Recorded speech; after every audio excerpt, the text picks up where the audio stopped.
Hi, this is Brian with ActiveMelody.com. In this week's guitar lesson, we have two lessons in one. So there's a percussive fingerstyle rhythm thing that's really cool, sounds great on its own, but there's also a lead part that's slow and melodic, easy to follow, and the lead just follows the chords. So this is going to give you a lot of ideas for some melodic lead playing, but all of that's combined into one lesson this week. I wanted to give you a lot of material to work on. So in this week's lesson, we're going to look at the lead part. We're going to break down the entire lead in this video.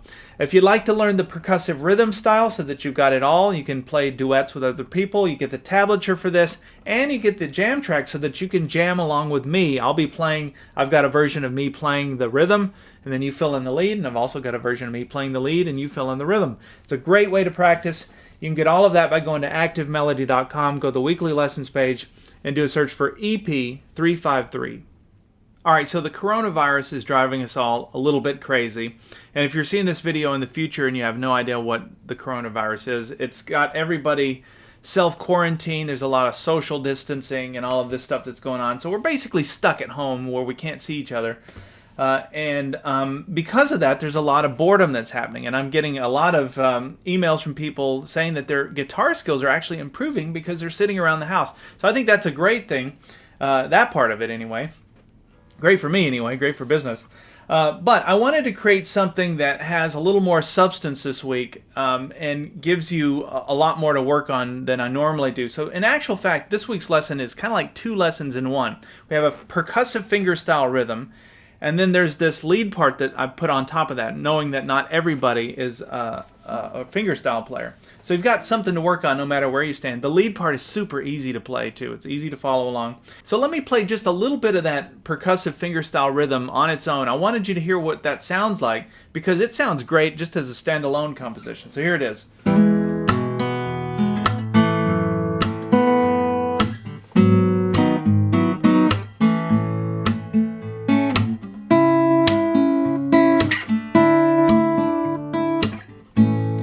So forth and so on, but you can see that it just sounds really nice as a standalone thing. But you layer the two pieces together, that and the solo, and you got this great duet where two guitars can play.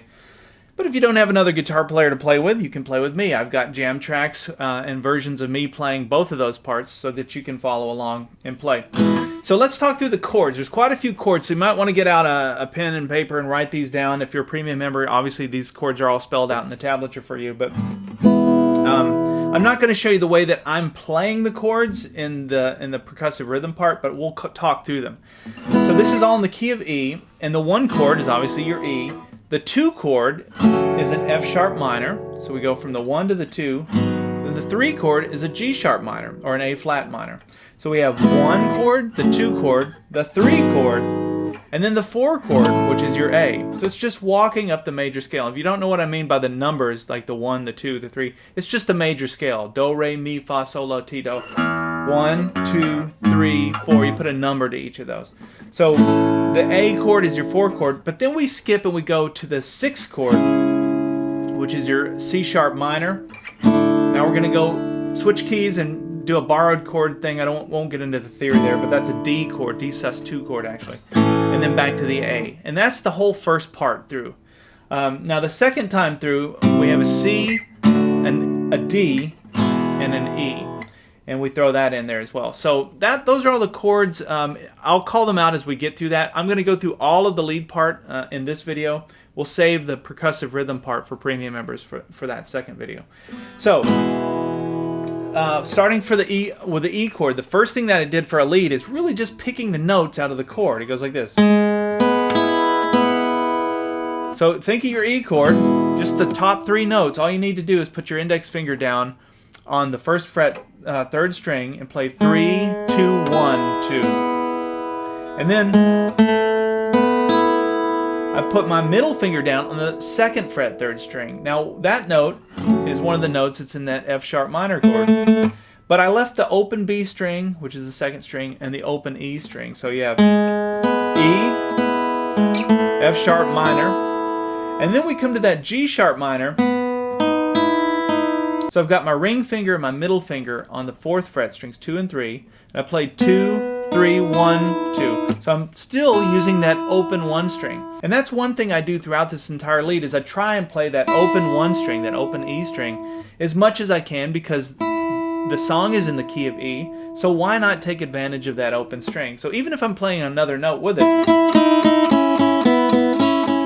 it just fattens up the sound and it gives you more of an advanced sounding lead, I guess. So all I've done so far is I've really just followed the chords. I've got the E, F sharp minor, G sharp minor, and then the song goes to the A. Now I played that. Now that sounds weird. Now what I'm doing for that is I keep my index finger on the 4th fret 2nd string, but my ring finger goes down on the 2nd fret 3rd string, and I play strings 3, 2, 1, open 1 string. And when you hear that together, first of all, it sounds cool because the notes can all ring out and they can sort of overlap each other and clash a little bit.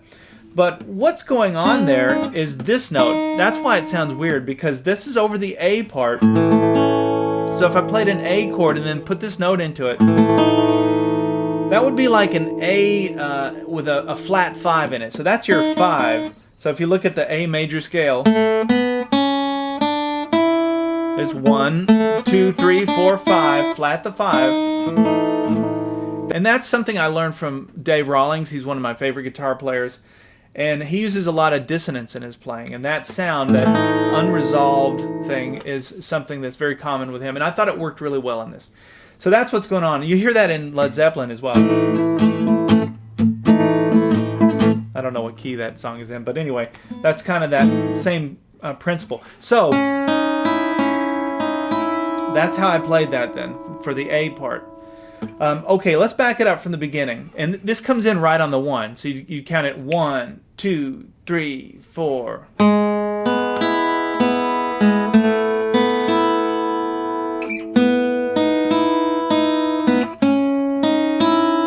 All right, now the song goes to that C sharp minor, and what I played was this. Let me show you how to play it first. Think of your A minor chord. That's the easiest way to think about this. You know how to play an A minor chord. We'll play it up here so that your index finger is on the 2nd string but on the 5th fret. Play strings 4, 3, and 2. Now what is that? Well, that's just your C sharp minor chord, but I didn't play the full chord. I just needed this little chunk of it. So it's a little triad there. So I just played that, let it ring out. 2, 3, 4. So then the song goes to the D sus2 chord, which sounds like that. You can think of your A chord shape. It's the same concept, but instead of playing that bar there, I'm just going to use my pinky and ring finger on the 7th fret, strings 3 and 4, and do a full bar on the 5th fret. That gives you that sus2. It's an unresolved chord sound. It's really cool. So I'm playing, when I went from the C sharp minor and played that and then slid up here, that's what that is. I'm just going into the D sus2 chord. And then I go like this. So I kept my index finger down for all 3 of those chords on the 5th fret 2nd string. C sharp minor, D sus2, and then I arrange my fingers like this. So now my middle finger is on the 6th fret 3rd string, my ring finger is on the 7th fret 4th string. And that's just your A major bar chord, just those strings 4, 3, and 2 out of that chord. So you can see in this entire lead, if you want to call it that, it's actually really more of a rhythm in a way because I'm just following the chord changes. I'm not even really staying in a scale or any of that. I'm just trying to highlight notes in the chords. Now, is this something I could do just on the fly, just improvise it and make it sound this good? No, I'm not good enough to do that. Some players are. Some of it I could do. Some of it are things I've learned. But I played along with the fingerstyle arrangement once I had it finished, and I had all kinds of different ideas. I was going to do single string lead stuff, and I settled on this because it's different. And this is something you're not going to see a lot of lessons on, not on this style of playing. It's just more difficult to teach, I think. But if you break it down and you connect it back to just basic chords, which is all we're doing, you find that it's really not that difficult. So let's take it from the beginning now, and we'll play up to that point. 1, 2, 3, 4.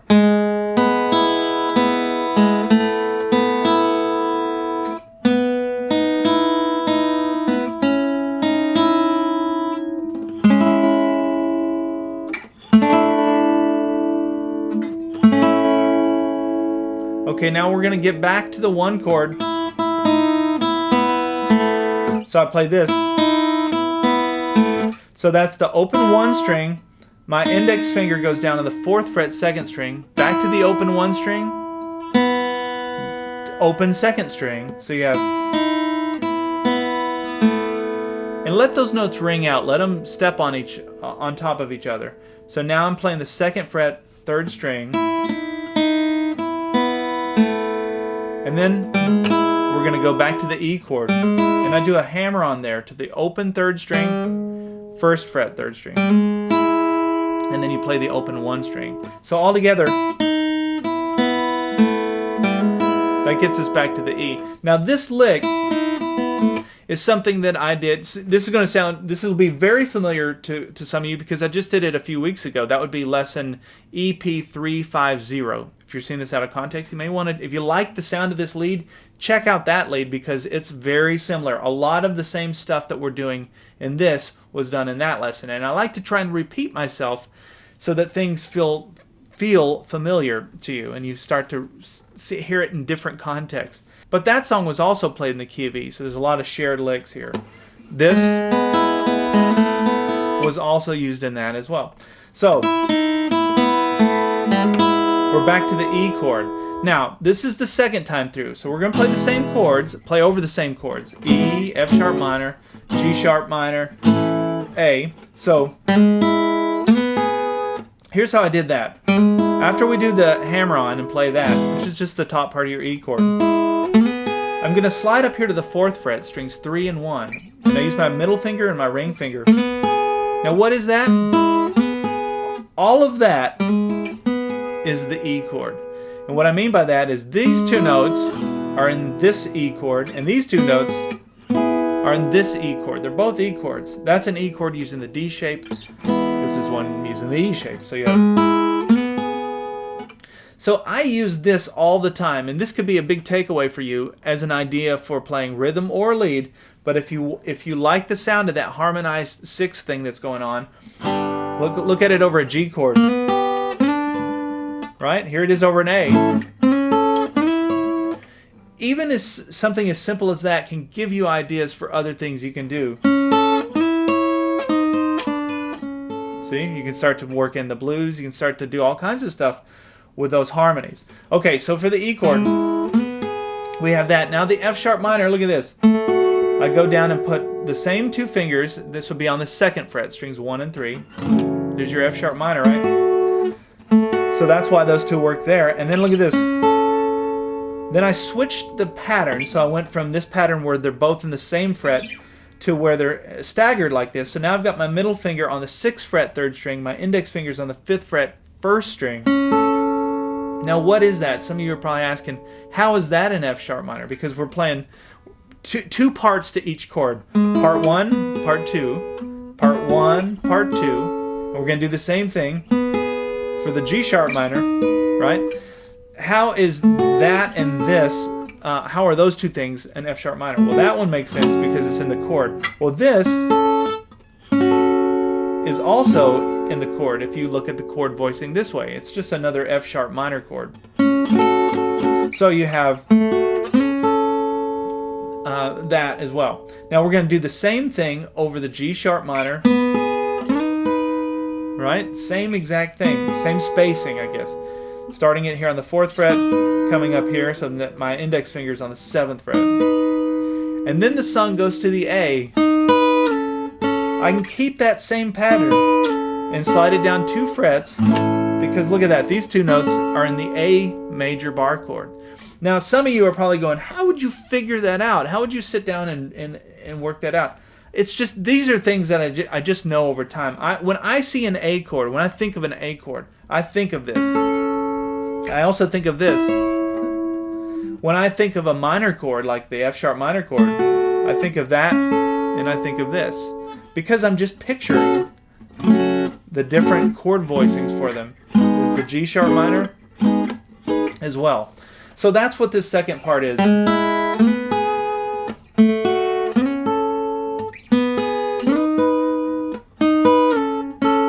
Now this is where the song goes to the C, D, and E.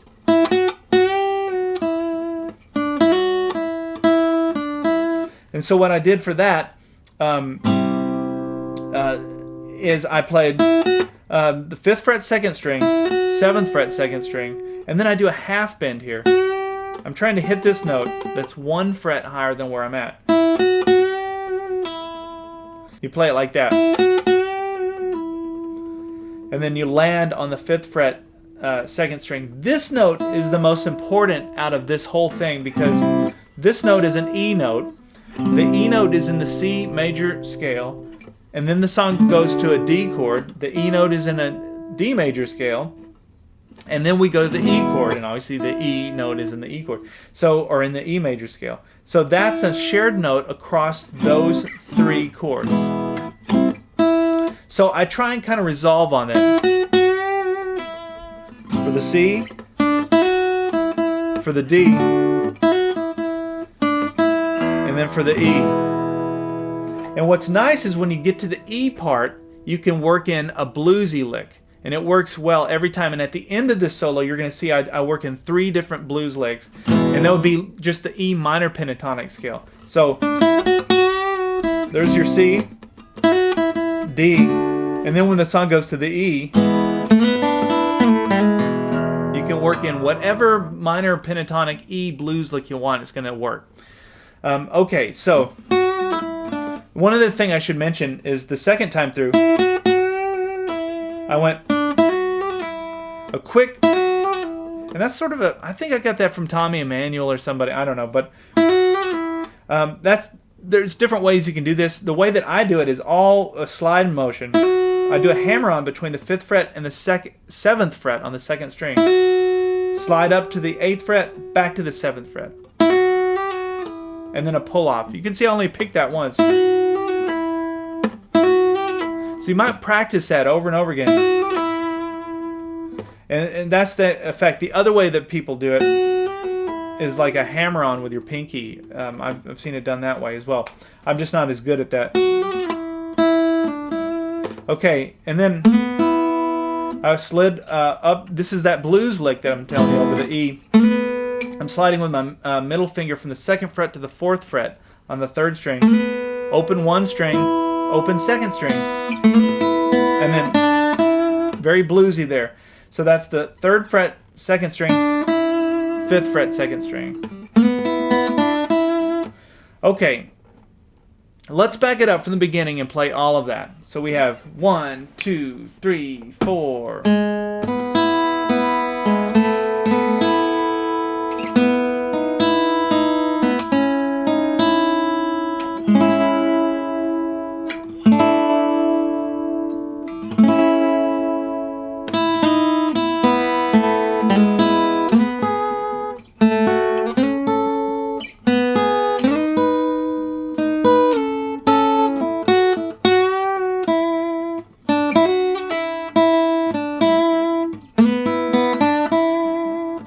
Alright, so now there's another part to the song. I realize there's a lot of information in this lesson, but I wanted to give away a lot of this just to keep people entertained, I guess, through this stuff.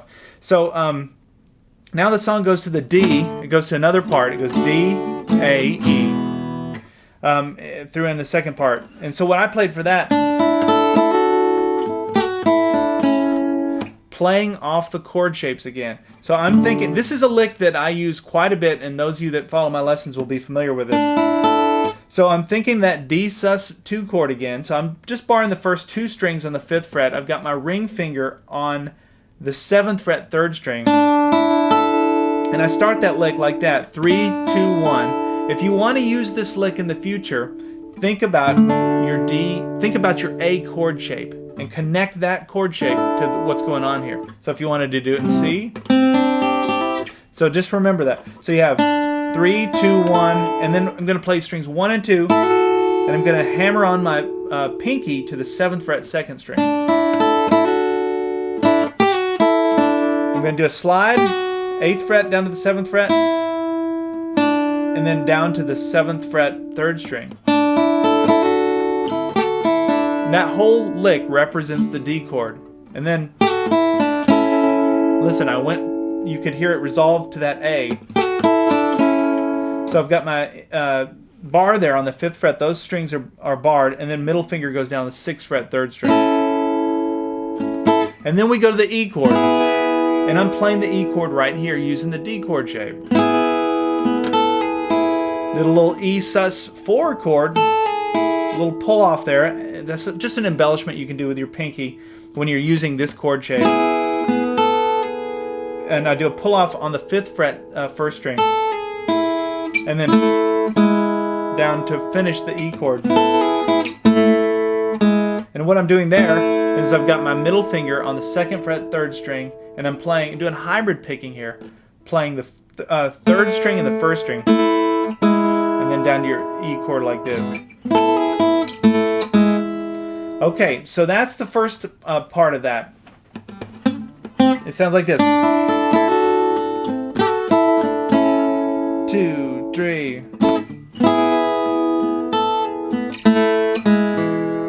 And then the song goes back to that C sharp minor chord, and what I played here was more of that dissonant stuff, which I've already explained, so I'm not going to really go back into that. But 4th fret, 2nd string, and then my ring finger's on the 6th fret, 3rd string, and I'm playing strings 3, 2, open 1. Slide that up for the D chord. So this is your C sharp minor. That's your D, sus2. And then I just put my middle finger down on the 6th fret, 3rd string, and played strings 2 and 3, which would be 2 notes out of your A chord. So all together.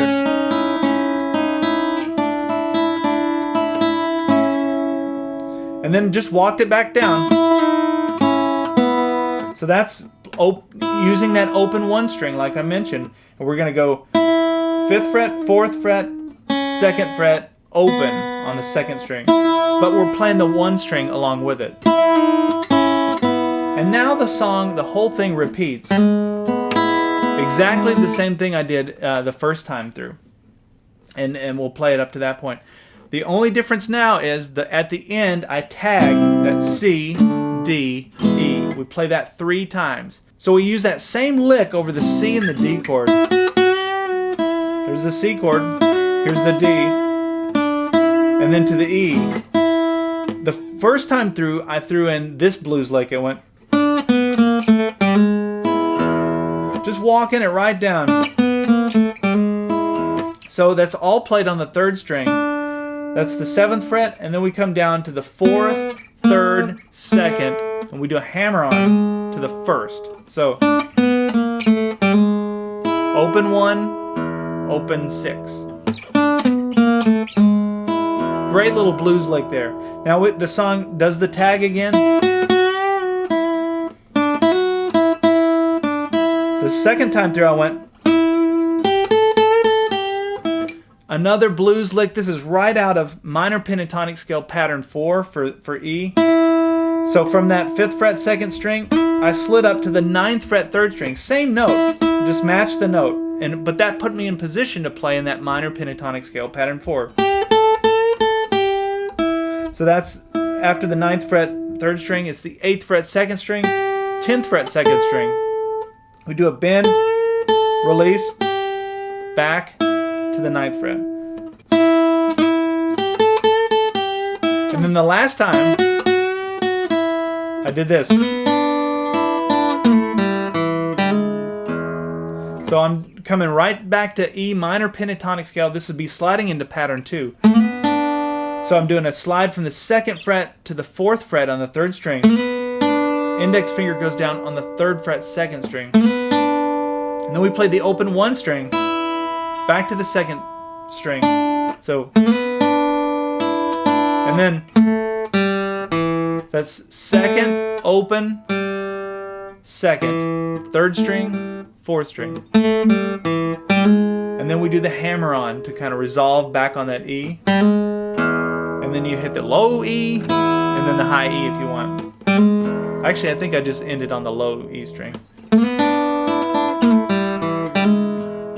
Something like that.